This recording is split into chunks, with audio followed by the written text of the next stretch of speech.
walang magulang na nanghangat ng pangit at kapahamakan ng kanyang anak. Lahat ng ninanasa ng magulang para sa kanyang anak ay sa kabutihan niya. Kung sinasaway ka, makinig ka. Huwag ka ng mga tuwiran pa.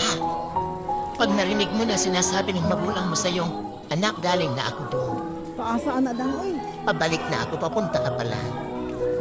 Huwag mo nang sabihin, Bakas kayo.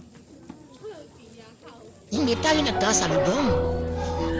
Kasi, it's hard to learn the lesson of life in hard way.